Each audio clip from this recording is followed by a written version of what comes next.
Hi friends, it's Barry, and today I want to solve this geometry puzzle with you.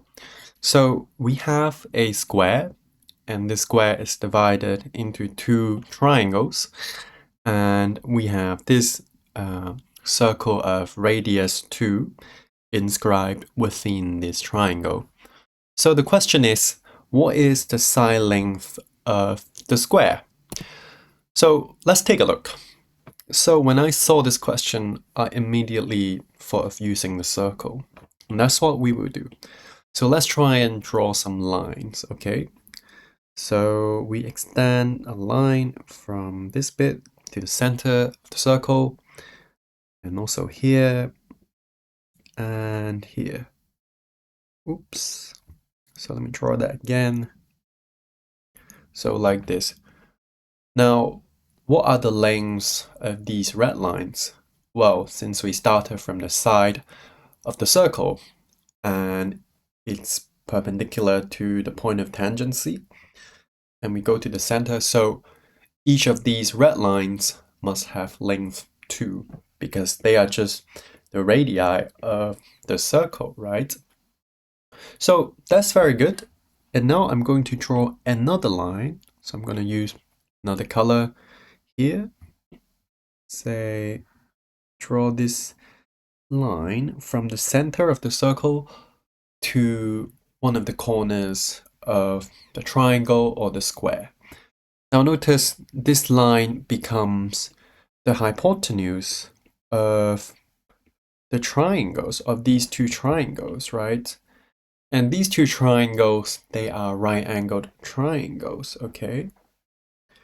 So that's the right angle, and we know this has length 2 because that's just the radius. And also, this also has length 2 if you look from here, okay? So this is a right-angled triangle, and we know the two sides. So what can we do to find out the hypotenuse? Well, we can use Pythagoras' theorem, which tells us that this relationship. So the hypotenuse here is the square of that equals 2 squared plus 2 squared. So we have h squared equals 4 plus 4, which is just 8.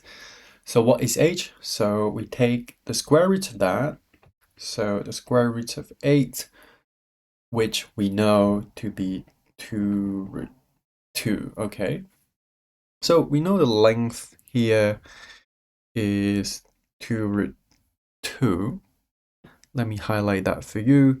So we know 2 root 2, and then we know the radii are 2, which is given in the question.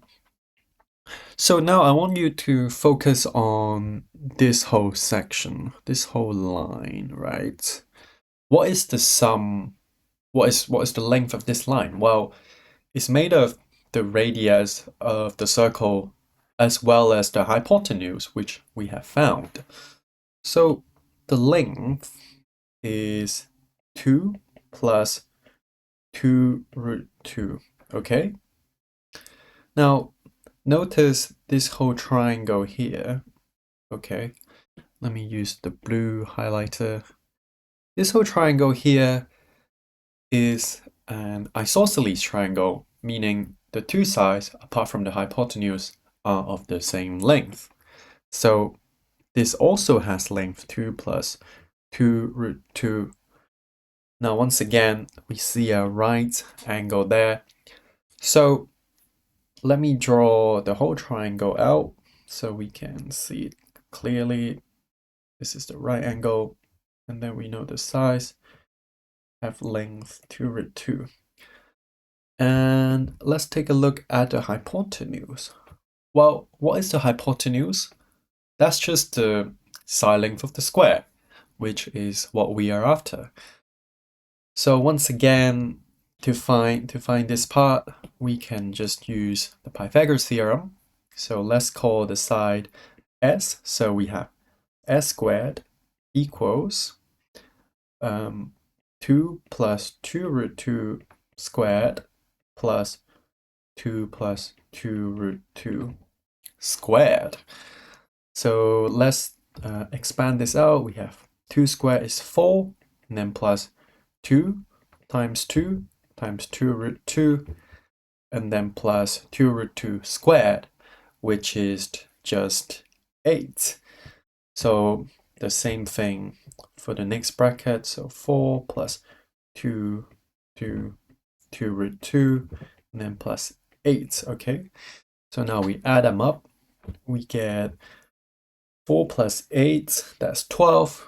So 12 here, we have 12, wait. And then 12 times 2, that is 24, okay? So the red ones become 24. And then what about the middle term? We have 2 times 2 times 2, so a root 2. So we have 2 a root 2's, so that is just 16 root 2, okay? And then that is s squared, s squared. So to find the psi length, we just take the square root of that, 24 plus 16 root 2. And then let's see if we can simplify this. I think we can do something to simplify this, but I won't do that because I think that's good enough. So that's our answer. If you learned something new, please comment, like, and subscribe. And I'll see you in the next video. Bye.